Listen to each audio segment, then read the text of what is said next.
Hello साथियों, नमस्कार। मैं निशांत आप सभी का स्वागत करता हूं आपके अपने डिजिटल प्लेटफॉर्म संभव एजुकेशन क्लासेस पर। उम्मीद करता हूं कि आप जहां भी होंगे स्वस्थ, व्यस्त, मस्त और ज़बरदस्त होंगे, अपना और अपनों का ख्याल रखते हुए तैयारी कर रहे होंगे।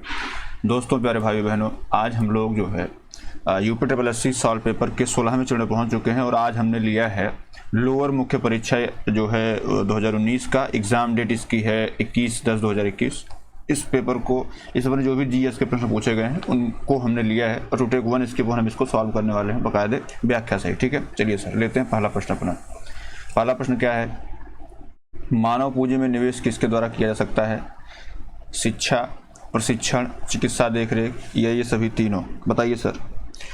देखिए, मानव पूंजी में निवेश का अगर देखा जाए तो मानव पूंजी में निवेश का आर्थिक विकास से सकारात्मक संबंध है। अगर आप मानव पूंजी से ये हम अगर कोई हमारा लड़का है या कोई बच्चा हमारे साथ का है, हम उसमें निवेश कर रहे हैं, पढ़ा रहे हैं, उसको प्रशिक्षण दे रहे हैं, चिकित्सीय देख रेख कर रहे हैं, तो मतलब ये कि मानव पूंजी में निवेश का जो है आर्थिक विकास से सकारात्मक संबंध है। मानव पूंजी में निवेश से उत्पादकता में वृद्धि के साथ साथ उत्पादन की तीव्र दर में वृद्धि होती है।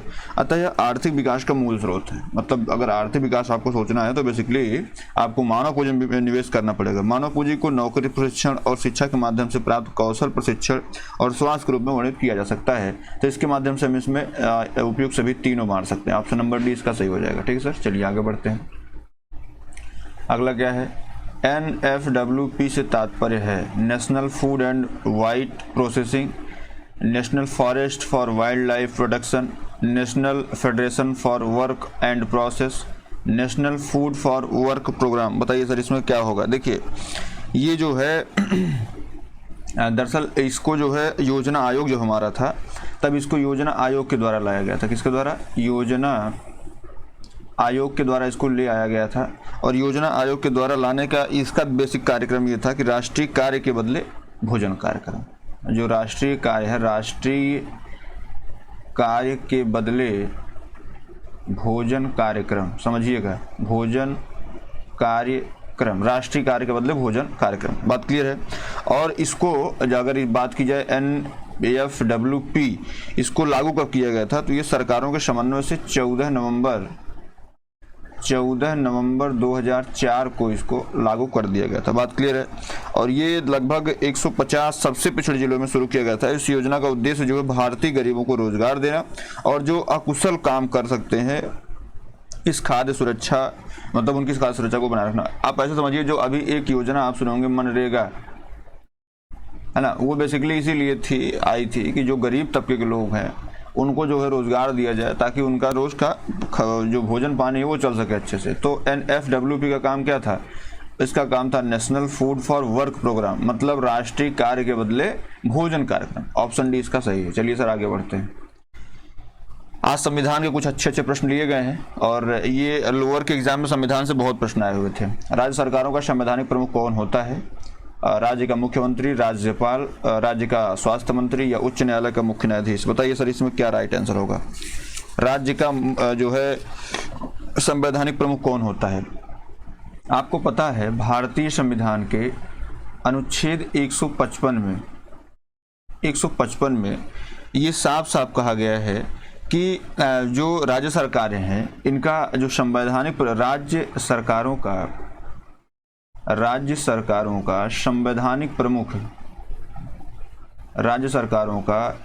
संवैधानिक प्रमुख जो है ये आपका राज्य सरकारों का संवैधानिक प्रमुख कौन होगा? तो भैया राज्य सरकारों का संवैधानिक प्रमुख आपका राज्यपाल होगा। ठीक है, इस राज्यपाल की नियुक्ति कौन करेगा? तो इस राज्यपाल की नियुक्ति जो है राष्ट्रपति द्वारा की जाएगी। किसके द्वारा? राष्ट्रपति के द्वारा की जानी है। बात क्लियर है? क्योंकि राज्यपाल विधानमंडल का अंग, एक अभिन्न अंग होता है और इसकी नियुक्ति जो है जिसे राज्य विधानमंडल का अभिन्न अंग होता है। और एक बात बताएं आपको, राज्यपाल की नियुक्ति तो राष्ट्रपति द्वारा होती है और राज्यपाल किसकी नियुक्ति करता है? तो जो आपके मुख्यमंत्री होते हैं, मुख्यमंत्री। अगर हम ये पूछें कि राज्य सरकारों का संवैधानिक प्रमुख कौन होता है तो यही होता है। और राज्य सरकारों को वास्तविक प्रमुख अगर आपसे पूछे, क्या वास्तविक प्रमुख अगर आपसे पूछे तो वो होता है आपका मुख्यमंत्री। क्या होता है? वो आपका मुख्यमंत्री होता है। संवैधानिक प्रमुख आपका कौन होता है? राज्यपाल होता है। ऑप्शन नंबर बी सही हो जाएगा। ठीक है सर, चलिए आगे बढ़ते हैं। 4 नंबर इसमें क्या है? भारतीय संविधान में दी गई निम्न किस अनुसूची में दल बदल विरोधी कानून प्रावधान सम्मिलित है? 6वीं अनुसूची, 11वीं अनुसूची, 7वीं अनुसूची, 10वीं अनुसूची। हमने आपको अनुसूची याद करने का क्रम बताया था आपको। ये रावेश, राजा जन सभा, भूदपन, ये पंचायत नगर, ठीक, भूदपन।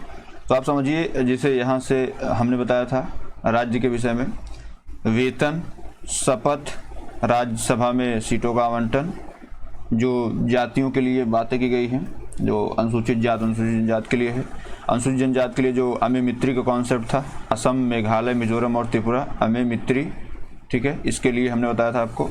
उसके बाद जो है सूची की बात हुई थी, उसके बाद भाषा की बात हुई थी, उसके बाद भूमि सुधार की बात हुई थी, और उसके बाद आया था आपका दल बदल। ये दल बदल है, देख लीजिए किस नंबर पे आपका है।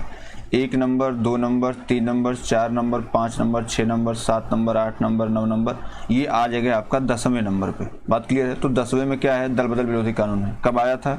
तो ये आया था 52वां संविधान संशोधन, 52वां संविधान संशोधन 1985 में आया हुआ था। बात क्लियर है?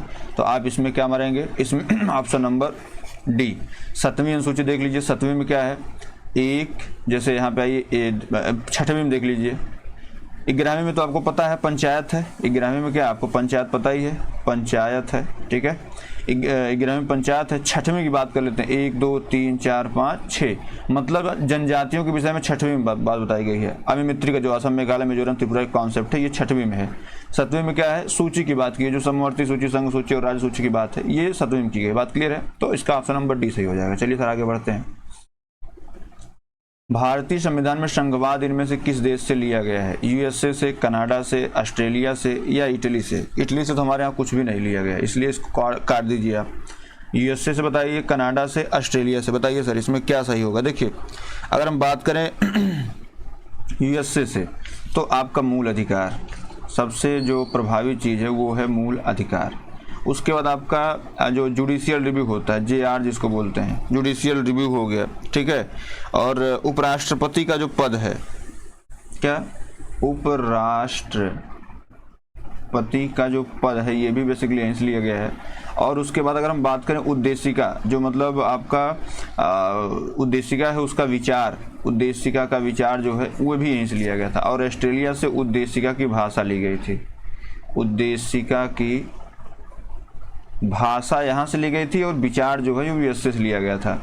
और इतना नहीं, समवर्ती सूची की जो बात चलती है, वो भी समवर्ती सूची भी यहीं से ली गई थी, ऑस्ट्रेलिया से। तो ये भी गलत हो गया और आपका ये भी गलत हो गया। इसमें कनाडा क्या है? सही है, ठीक है। भारतीय संविधान में संघवाद जो है ये कनाडा से, ब्रिटिश नॉर्थ अमेरिका, कभी कभी ऑप्शन में ब्रिटिश नॉर्थ अमेरिका दे देता है, क्या देता है? ब्रिटिश नॉर्थ अमेरिका ऑप्शन में दे देगा, तो आप क्या करें? कंफ्यूज हो जाएंगे। तो ब्रिटिश नॉर्थ अमेरिका भी आप याद कर लीजिएगा। बात क्लियर है? तो इसमें ऑप्शन नंबर बी आपका सही हो जाएगा। चलिए सर आगे बढ़ते हैं। 6वां नंबर में क्या भैया? निम्न में कौन सम्मिलित नहीं है? अनुच्छेद 15, धर्म, वंश, जाति, लिंग, जन्मस्थान के आधार पर 1, 2, 3, 4, 5 आधारों पर जो विभेद नहीं होगा। अनुच्छेद 17 में क्या? अस्पृश्यता का अंत। इसमें जो है गांधी जी की जय, गांधी जी की जय, ये बोलते हुए जो है इसको अपनाया गया था, अस्पृश्यता का अंत, इसको अपनाया गया संविधान में। अनुच्छेद 22, कुछ मामलों में गिरफ्तारी व निश्चित संरक्षण। बात क्लियर है? अनुच्छेद 24, वाक और अभिव्यक्ति की आज़ादी। ये वाक और अभिव्यक्ति की आज़ादी ये 24 में नहीं है, ये किस में है? 21 में है। किसमें है? 21 में है। जो 24 है इसमें कारखानों में क्या? कारखानों में बालकों का नियोजन, कारखानों में बालकों के नियोजन का प्रतिषेध, कारखानों में बालकों के नियोजन का प्रतिषेध किया गया है। ऑप्शन नंबर डी इसमें आपका सही हो जाएगा। बात क्लियर है? चलिए सर आगे बढ़ते हैं। अगला क्या है? विधानसभा का प्रथम अधिवेशन कब हुआ था? 25 नवंबर 1949, 11 नवंबर 1946 को, 26 जनवरी 1949, ऑप्शन डी 9 दिसंबर 1946 को। देखिए सर, अगर प्रथम संविधान संशोधन, प्रथम संविधान सभा के प्रथम अधिवेशन की बात करें, तो एक चीज़ आप समझिए इसको, इसमें जो पहली अधिवेशन मतलब क्या? बैठक, पहली बैठक है ना। तो पहली बैठक संविधान सभा की आपको पता है 9 दिसंबर 1946 को हुई थी। इसमें हम आपको बताए थे जो अध्यक्ष बने थे, ये पूछा गया था आपसे अध्यक्ष कौन बने थे। तो अध्यक्ष आपको जो है ये सच्चिदानंद सिन्हा बने थे। क्या कौन बने थे? सच्चिदानंद सिन्हा बने थे। बात क्लियर है? सच्चिदानंद सिन्हा बने थे इसके अध्यक्ष। अब यही जो अगर पूछा जाए आपसे संविधान सभा की पहली बैठक कब हुई थी, तो बेसिकली यही हुई थी। संविधान सभा की कुल बैठक आपसे पूछता है, संविधान सभा की कुल बैठक अगर आपसे पूछे तो वो कुल बैठक 11 हुई थी। और अगर आपसे पूछे 11वां अधिवेशन जो 11वीं बैठक हुई थी वो कब हुई थी, तो वो हुई थी 26 नवंबर 1949 को। ठीक है, 26 नवंबर 1949 को इसकी अंतिम बैठक हुई थी। तो आप देख लीजिए इसमें कौन सा सही है। इसमें आपका डी ऑप्शन सही है, 9 दिसंबर 1946। ठीक है, चलिए सर आगे बढ़ते हैं।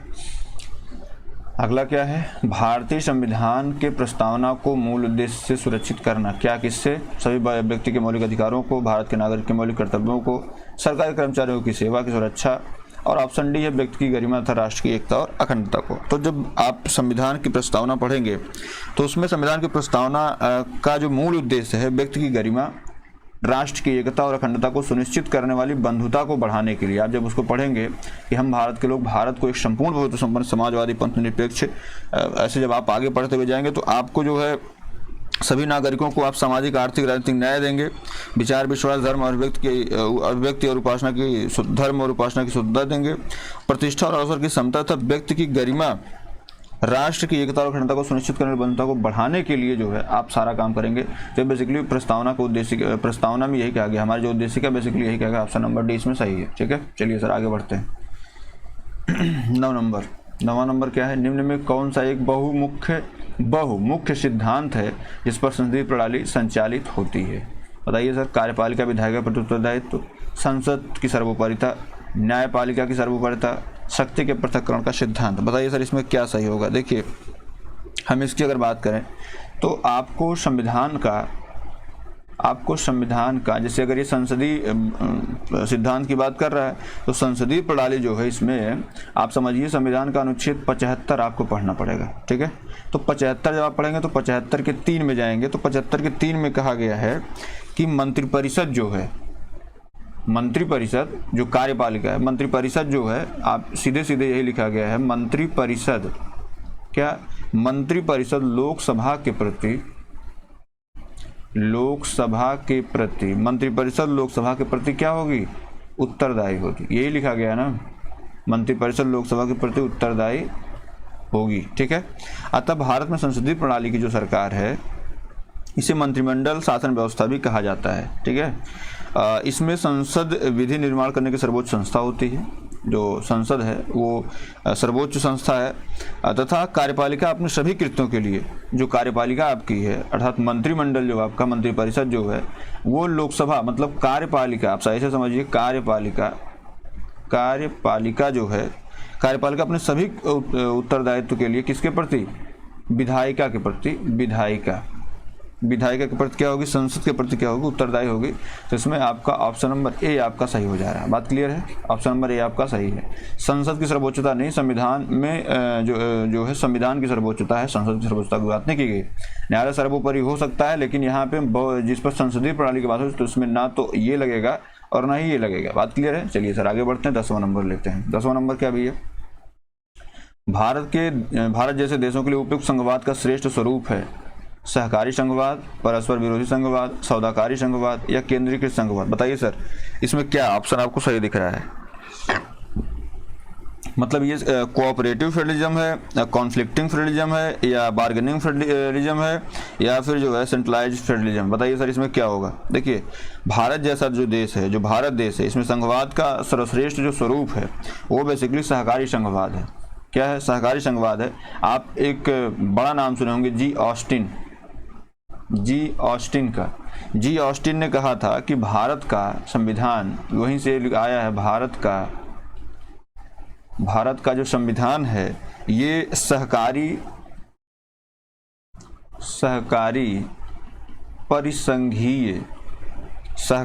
परिसंघीय संविधान है। ठीक है, सहकारी परिसंघीय संविधान है। एक और नाम आप सुनेंगे केसी व्हीयर का।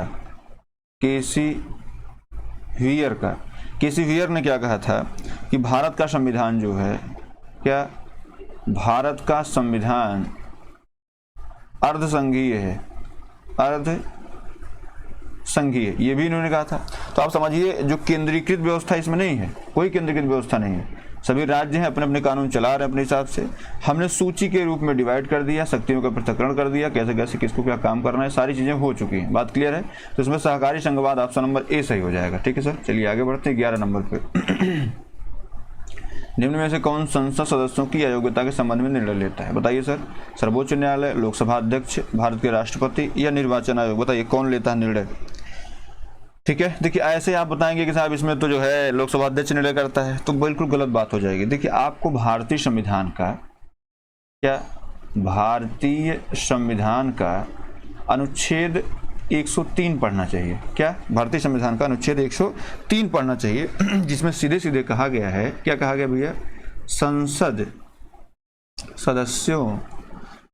सदस्यों की अयोग्यता, संसद सदस्यों की अयोग्यता या निरर्हता, संसद सदस्यों की योग्यता या निरर्हता संबंधी विवादों का विनिश्चय, सीधे सीधे यही लिखा गया है, विनिश्चय निर्वाचन आयोग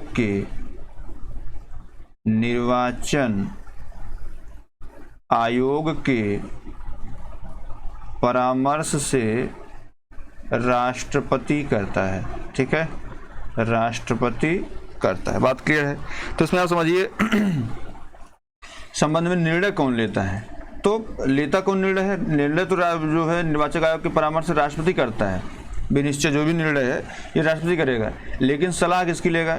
तो वो लेगा आपका निर्वाचन आयोग की। तो इसमें देखिए जब इस प्रकार के प्रश्न आते हैं तो इसमें जो संसद सदस्यों की योग्यता के संबंध में निर्णय जो लेना होता है ये आपका निर्वाचन आयोग लेता है। ठीक है, निर्णय जो है वो निर्वाचन आयोग लेता है। अब इसमें जैसे भारत का राष्ट्रपति अपना निर्णय देता है, अयोग्यता के संबंध में जो निर्णय लेता है वो आपका निर्वाचन आयोग लेता है। ऑप्शन नंबर डी सही हो जाएगा। ठीक है सर, चलिए आगे बढ़ते हैं। दुधवा राष्ट्रीय उद्यान हमारे राज्य के निम्न में से किस जिले में स्थित है? लखीमपुर खीरी, गोरखपुर, इटावा या इनमें से कोई नहीं? देखिए अगर हम बात करें कि लखीमपुर खीरी की, तो लखीमपुर खीरी जो है ये आपका दुधवा राष्ट्रीय उद्यान जो है ये 1977 में ये सरकार ने लखीमपुर खीरी जिले के 614 वर्ग किलोमीटर के क्षेत्र को दुधवा राष्ट्रीय उद्यान के रूप में आरक्षित घोषित किया था। यह जो है करीब 30 किलोमीटर जो है 30 किलोमीटर फैला हुआ है। और जो किशनपुर अभयारण्य है इसको भी, इसमें जो किशनपुर अभयारण्य था, किशनपुर अभयारण्य, इसको भी 1987 में 1987 में जो है इसके साथ मर्ज कर दिया गया। तो अब जो है ये जब मर्ज किया गया तो ये दुधवा टाइगर रिजर्व बन गया। क्या बन गया? Dudhwa tiger reserve. ये अब सीतापुर तक फैला हुआ है। ठीक है, लखीमपुर से इधर सीतापुर साइड तक फैला हुआ है। तो इसमें आप समझिए इसका राइट आंसर क्या हो जाएगा भैया? इसका राइट आंसर आपका लखीमपुर खीरी हो जाएगा। इटावा में क्या है? लायन सफारी है। क्या भैया? इटावा में लायन सफारी है। ठीक है, गोरखपुर में आपका जो है अभी कार्य प्रगति पर है, यहाँ पे भी बनने के चांसेस हैं। ठीक है, ऑप्शन ए इसमें राइट हो जाएगा। चलिए सर आगे बढ़ते हैं। क्या पूछा है? आम की लंगड़ा किस्म हमारे राज्य के निम्न में से किस जिले में उद्भूत मानी जाती है? मेरठ, मैनपुरी, वाराणसी या इनमें से कोई नहीं? देखिए अगर हम बात करें किसकी, यहाँ पे ऑप्शन दिया है आपका मेरठ। अगर हम जैसे उस टाइप से बात करें तो इसमें जो है आपका लंगड़ा आम की अगर हम बात करते हैं तो लंगड़ा आम आपके वाराणसी में बहुत ज़्यादा फेमस है। यहाँ पे लंगड़ा आम जो है ये वाराणसी में फेमस है। अगर हम कभी दशहरी आम की बात करते हैं, किसकी बात करते हैं? दशहरी आम की बात करते हैं। दशहरी आम तो ये आपका लखनऊ में है, नहीं होता मलिहाबादी आम, तो ये लखनऊ में आपका है। फिर अगर चौसा आम की बात करें, किसके? चौसा आम की बात करें तो ये आपके हरदोई में है। कहाँ पे है? हरदोई में है। बात क्लियर है? तो ऐसे करके है। ठीक है, जैसे अभी कभी कभी पूछा जाता है चौसा अल्फांसो आम कहाँ पे है, तो महाराष्ट्र का अल्फांसो आम है। केसर आम कहाँ का? जूनागढ़ का है ना। बादामी आम कहाँ? कर्नाटक का है। तो इसमें राइट आंसर आपका हो जाएगा सी वाला। ठीक है, चलिए आगे बढ़ते हैं। 14 नंबर क्या भैया? इसमें निम्न में कौन सा युग्म असंगत है? कृत्रिम अंग निर्माण कानपुर, कांच उद्योग फिरोजाबाद, DLW आपका वाराणसी, विद्युत परमाणु संयंत्र लखनऊ। बताइए सर इसमें क्या राइट आंसर होगा? इसमें क्या सही होगा? ठीक है, इसका राइट आंसर दीजिए, जवाब दीजिए इसका। देखिए आप एक चीज़ समझिए, अगर हम परमाणु विद्युत संयंत्र की बात करते हैं तो इसमें एक ही नाम आता है और वो आता है नरौरा। नरौरा, अब यह नरौरा न देकर के नरौरा कहाँ पे है? बुलंदशहर में है। कहाँ पे है? नरौरा जो है ये आपके बुलंदशहर में है। बात क्लियर है? तो इसमें लखनऊ इसका राइट गलत आंसर है।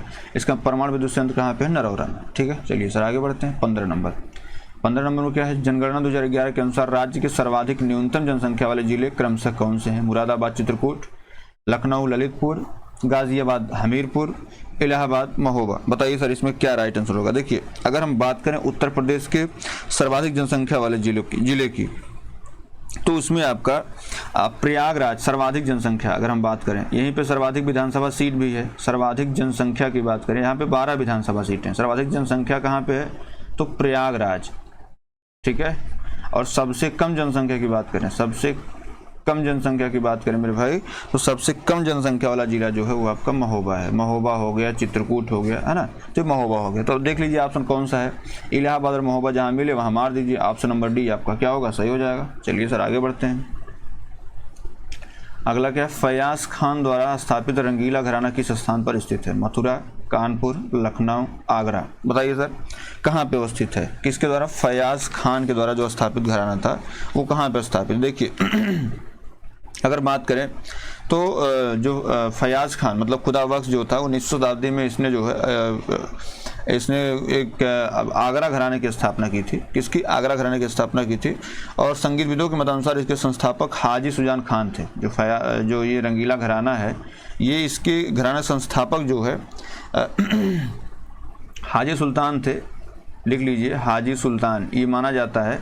लेकिन इसका जो नवीनीकरण किया वो फयाज खान ने किया था, इसलिए इनको भी कहा जाता है। वर्तमान में शैली के प्रमुख गायकों में CR व्यास और विजय किचलू जैसे महान गायक आते हैं। तो इसमें ऑप्शन नंबर डी आपको क्या सही हो जाएगा? चलिए सर आगे बढ़ते हैं। 17 नंबर में क्या है?